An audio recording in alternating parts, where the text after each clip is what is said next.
మీరు ఎంత బీసీ మీరు ఎంత బీసీల గురించి తెలుసో మీకు నాకు అర్థమైందిలే కానీ ఒకటి రజనీ గారు ఇవాళ వీళ్ళు చెప్తుందంటే బీసీలకి మేము తెగ చేసేసాం. అసలు బీసీ ఫైనాన్స్ కార్పొరేషన్ అనేది ఒకటి ఉండేదండి. మరి మారేష్ గారికి తెలుసలేదు కానీ అనాదిగా మనకు ప్రజాస్వామ్యం ఏర్పడినప్పటి నుంచి ప్రభుత్వాలు ఏర్పడినప్పటి నుంచి బీసీ ఫైనాన్స్ కార్పొరేషన్ ఉంటే ఆ ఫైనాన్స్ కార్పొరేషన్ కింద అన్ని కులాలకి కూడా సబ్సిడీ కింద లోన్లు వచ్చాయి. సబ్సిడీ గుర్తుపెట్టుకోమండి మారేష్ గారిని, సబ్సిడీ కింద లోన్లు ఇచ్చేవాళ్ళు. ఇవాళ ఉంది అది. ఇవాళ ప్రతిదానికి అన్నిటికీ ఒకటే మంత్రం నొక్కాను డీబీటీ నాన్ డీబీటీ ఆ నొక్కి పాపం జగన్మోహన్ రెడ్డి గారికి ఏలు వాసిపోయింది తప్పితే ఏమైపోయినాయి ఈ బీసీ కార్పొరేషన్లకు రావాల్సినవన్నీ. ఇవాళ లోకల్ బాడీస్లో 34% ఇంతకు ముందు ఉంది. లోకల్ బాడీస్ ఎలక్షన్లో 34% వాళ్ళకి ఇస్తే చాలామంది పాపం జడ్పీటీసీలు ఎంపీటీసీలు గ్రామ పంచాయతీలు చైర్మన్లు చాలామంది అయ్యేవాళ్ళు. ఇవాళ అదేమైంది ఈ ప్రభుత్వం వచ్చిన తర్వాత 24% పడిపోయింది. దాని గురించి ఆయన పోరాడినా ఈయన మీద ఉన్నటువంటి కేసుల కోసం రాజధాని కేసుల కోసం కొన్ని వేల కోట్లు ఖర్చు పెట్టి సుప్రీంకోర్టు తిరుగుతున్నటువంటి ఈ పెద్ద మనిషి ఇదే బీసీ కులాలకు సంబంధించి రిజర్వేషన్ తగ్గిస్తే ఆ రిజర్వేషన్ కోసం పోరాడా? దాని గురించి ఏ రోజైనా కానీ ఒక్క మాట మాట్లాడే దాని గురించి మాట్లాడాం మేము. పోనీ 56 కులాలకి కార్పొరేషన్లు పెట్టాం. ఏ ఒక్కళ్ళకైనా సరే ఏ ఒక్క కార్పొరేషన్ కింద నుంచి అయినా సరే ఆ కులముకు సంబంధించిన వాళ్ళకి లోను కానీ వాళ్ళకి ఏదన్నా బెనిఫిట్ కానీ చేసిన కులం ఒక్క కులాన్ని మారేష్ గారిని చెప్పానండి, ఒక్క కులాన్ని చెప్పానండి. వాళ్ళకి 56 మందికి పార్టీ వెనకాల తిరిగే వాళ్ళకి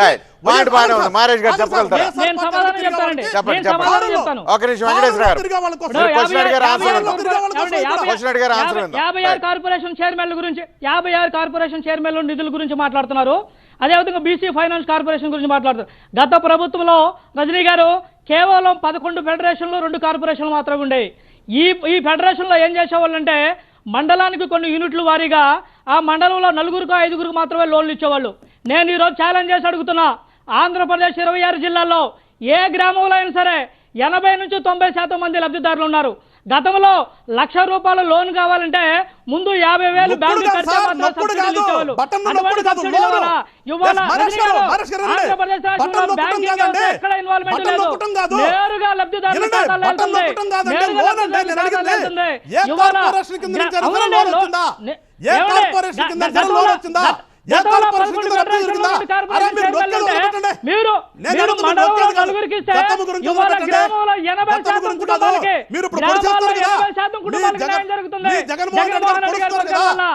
ఎక్కడ రాండి ఒక్క ఊరు నేను ఛాలెంజ్ చేస్తున్నా. ఒక్క ఊరు మీరు చెప్పండి.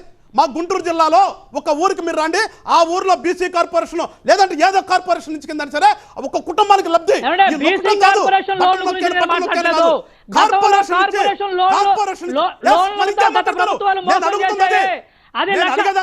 సమాధానం నేను అడిగేదానికి సమాధానం చెప్పు. నీ ఇష్టం వచ్చినట్టు కాదు.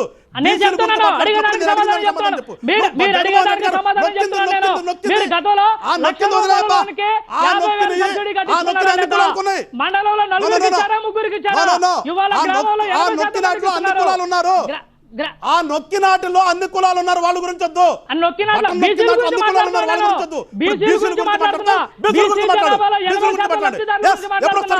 కార్పొరేషన్ ఫెడరేషన్ పెట్టుకొని